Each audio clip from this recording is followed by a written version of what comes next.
आज म मेरो प्यारो बालगोपालको लागि लुगा सिउन गइरहेको छु। यसको लागि मैले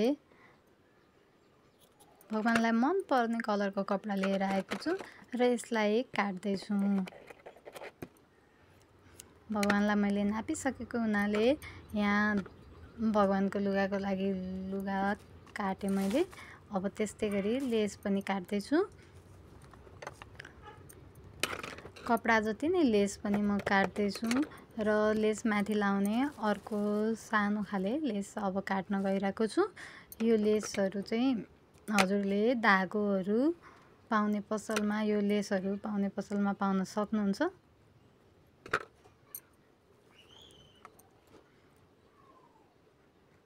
अब माथि चोलीको लागि सानो कपडा काट्न गइरहेको छु।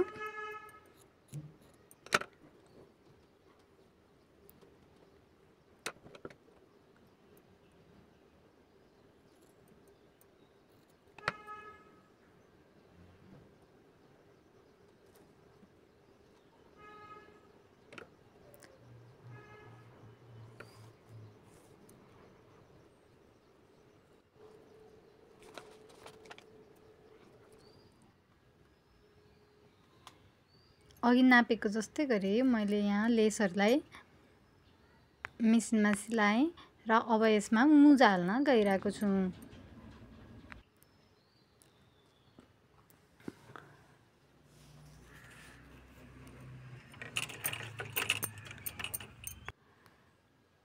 यसरी तलको भागलाई मुजा हालिसकेपछि माथि पट्टी हाल्ने पट्टीको लागि चाहिँ यहाँ कपडा काट्न गइरहेको छु र पट्टीमाथि चाहिँ लेस पनि म एकैचोटि एट्याच गर्छु।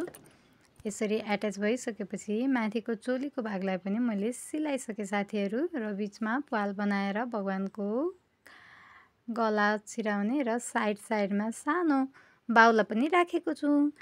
हजुरहरू पनि आफ्नो घरको भगवानलाई सिलाएर कमेन्ट गर्नु कस्तो भयो है त।